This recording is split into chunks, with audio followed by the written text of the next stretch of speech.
cristão e as armas. Tempos difíceis, como fala o apóstolo Paulo, que seriam os dias finais.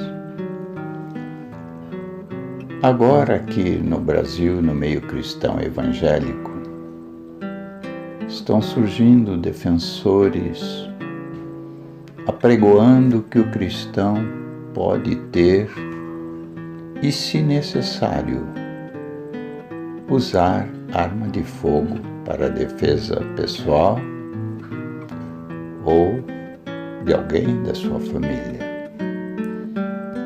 Nos Estados Unidos temos visto e ouvido pastores evangélicos que pregam sem nenhum constrangimento que o cristão pode e deve ter arma em casa.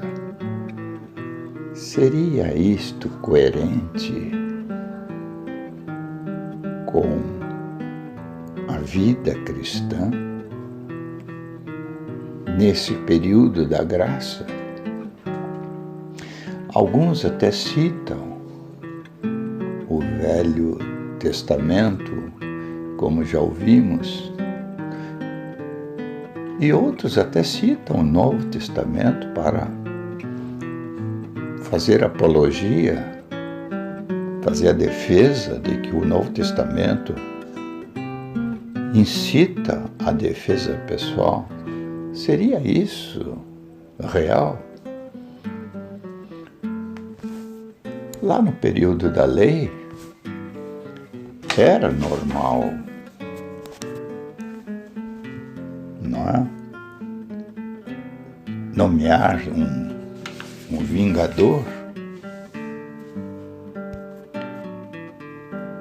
Então, na lei era normal a nomeação de um vingador, como está lá em Números, no capítulo 35, no versículo 19, para executar o assassino de algum parente.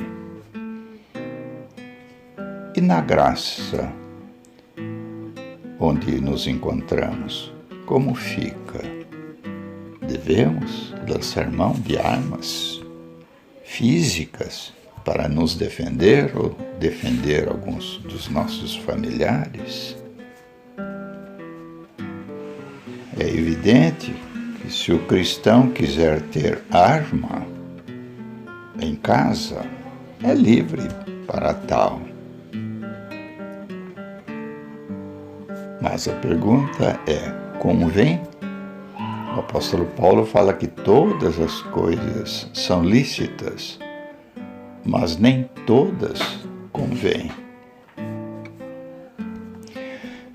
Ouvimos de um pastor protestante reformado aqui no Brasil, na elucidação de uma dúvida que alguém fez a pergunta, ele diz que não usa, não tem arma, porque no Brasil, de alguma forma, é vedado, mas que não titubearia em usar uma pistola 45 e dar um tiro no meio da testa do agressor de seu familiar. Claro que ele declara que não titubearia em fazê-lo. Será que o nascido de novo, em quem o maligno não toca, como está registrado na primeira epístola de João, no capítulo 5, no versículo 18, será que esse nascido de novo, cristão, nascido de novo, cheio do Espírito, vai ser tentado ou provado além do que pode suportar? Em 1 Coríntios, no capítulo 10, versículo 13, vamos ouvir o que diz o apóstolo Paulo. não vos sobreveio tentação que não fosse humana. Mas Deus é fiel e não permitirá que sejais tentados além das vossas forças. Pelo contrário, juntamente com a tentação vos proverá livramento, de sorte que a possais suportar. Bem, dissemos que lá na lei, no olho por olho, dente por dente, a família ou a tribo ou os juízes tinham autoridade do Senhor para nomear um vingador para executar o assassino do membro de alguma família. Mas, e na graça onde nos encontramos? Como fica? Pode o cristão lançar mão de arma física para se defender?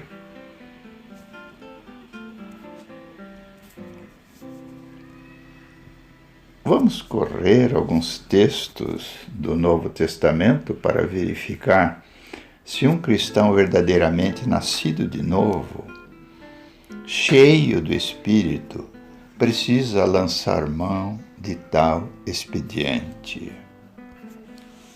Então, na graça, as coisas mudam. Vemos o Senhor Jesus afirmando: ouvistes o que foi dito, olho por olho, dente por dente. Eu, porém, vos digo, não resistais ao perverso. Em Mateus capítulo 5, versículo a partir do 38, Jesus diz, vamos ler então: ouvistes que foi dito, olho por olho, dente por dente. Eu, porém, vos digo, não resistais ao perverso, mas a qualquer que te ferir na face direita, volta-lhe também a outra. E ao que quer demandar contigo e tirar-te a túnica, deixa-lhe também a capa. Versículo 41. Se alguém te obrigar a andar 1 milha, vai com ele 2. 42. Dá a quem te pede, e não voltes as costas ao que deseja que lhe emprestes. Então, vamos comparar o que Jesus diz em Lucas 22, nos versículos 36 a 38. Ou antes, a partir do versículo 35, o título desses versículos, As Duas Espadas. Vamos ler. A seguir, Jesus lhes perguntou: quando vos mandei sem bolsa, sem alforge e sem sandálias, faltou-vos, porventura, alguma coisa? Nada, disseram eles. Então lhes disse: agora, porém, quem tem bolsa, tome-a, como também o alforge, e o que não tem espada, venda a sua capa e compre uma. Pois vos digo que importa que se cumpra em mim o que está escrito.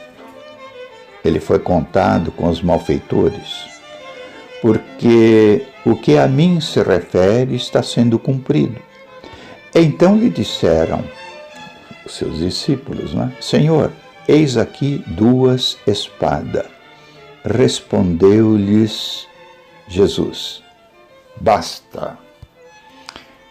Isto é, vocês não entenderam nada. Será que o Senhor estava pregando o uso de espada para sair a proclamar o Evangelho do Reino? Então, a proclamar o Evangelho do Reino seria espada física? Certamente que não. Vejamos o momento em que Pedro, que ainda não era convertido, corta a orelha do servo do sumo sacerdote. Em Mateus 26, nos versículos 51 e 52. 51.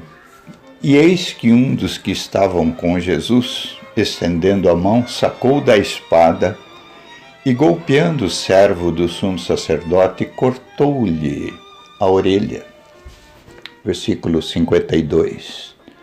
Então Jesus lhe disse: embainha a tua espada, pois todos os que lançam mão da espada, a espada perecerão. Parece-nos, portanto, bastante claro que não se trata de espada física, mas em figura, o que confirma o que Paulo registra na segunda carta aos Coríntios, no capítulo 10, no versículo 4. Paulo então diz aqui: porque as armas da nossa milícia não são carnais, e sim poderosas em Deus, para destruir fortalezas, anulando nossos sofismas e toda a altivez que se levanta contra o pensamento, a obediência de Cristo. Paulo diz que as nossas armas não são carnais. Vamos lançar mão de um objeto físico, de um objeto contundente para ferir o nosso agressor, ou devemos confiar que aquele que guarda Israel, se não for da sua vontade, nós não seremos agredidos, atingidos, não? O Senhor Jesus muitas vezes lançava a mão de assuntos físicos, né, terrestres, e os transferia para o lado espiritual. Em Mateus, no capítulo 18, nos versículos 6 a 9, ele fala em cortar a mão ou o pé, ou ainda arrancar o olho. É evidente que isso não seria físico. O mesmo se dá com a espada ali em Lucas 22, quando alguém, não entendendo, falou: nós temos aqui 2 espadas. Ele falou: basta. Porque o Espírito ainda não havia sido derramado, ele não havia morrido, a obra da redenção não havia acontecido. E ele diz, antes de ir para a cruz, que o Espírito os ensinaria todas as coisas. O que nós depreendemos do que o Senhor Jesus nos ensina no Novo Testamento é que o cristão não mata. O cristão morre, se isto for da vontade do Senhor. O Senhor Jesus fala em Mateus 10, 28. Não temais aqueles que matam o corpo, antes temei aquele que, além de matar o corpo, lança a alma no inferno. Sabemos que o resultado da organização da primeira cruzada pelo Papa Urbano II, em 1096, indo para Jerusalém a fim de libertá-la do domínio muçulmano, nós sabemos no que isso resultou. Até hoje os muçulmanos falam que os cristãos começaram o processo de destruição dos muçulmanos. Por isso eles, vingativos como são, eles querem. Mas aquele cristianismo foi uma certa interpretação do Papa Urbano II, lançando mão de armas físicas. Exército humano abençoou Alfred de Bouillon, já dando o perdão para o pecado. O que aconteceu lá então em Jerusalém, quando Alfred de Bouillon chegou com a sua cruzada, com os cruzados? Mataram muitos muçulmanos e judeus. Numa sinagoga, 70 judeus foram queimados vivos. Então, irmãos queridos, o cristão é guardado mediante a fé, como diz Pedro em 1 Pedro capítulo 1, versículo 5, que sois guardados mediante a fé. O Salmo 34, 7 diz: o anjo do Senhor acampa-se ao redor dos que o temem. Ainda falando sobre os anjos, o autor da carta aos Hebreus diz: não são eles ministros a serviço dos que hão de herdar a vida eterna? Hebreus 1,14. O cristão cheio do Espírito semeia no Espírito e colhe a vida eterna. Paulo fala isso, né, em Gálatas 6. Aquele que semeia na carne, da carne colhe a corrupção. Aquele que semeia do Espírito colhe a vida eterna. Então, amados, citamos outra vez João 5,18, que aquele que é nascido de Deus não vive em pecado. Antes, aquele que nasceu de Deus, isto é, o Senhor Jesus, o Filho de Deus aqui na terra, o guarda, e o maligno não lhe toca.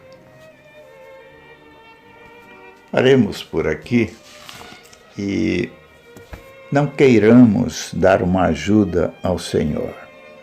Se nós estivermos cheios do Espírito, certamente o Senhor, se alguém quiser tocar em nós, certamente o Senhor permitirá. Se não permitir, não tocará. Estamos guardados mediante a fé e o inimigo tocou em Jó, porque o Senhor permitiu. Tocou em Paulo, não é? Satanás esbofeteando Paulo, e o Senhor falou para Paulo: não vou tirar, porque o meu poder se aperfeiçoa na fraqueza.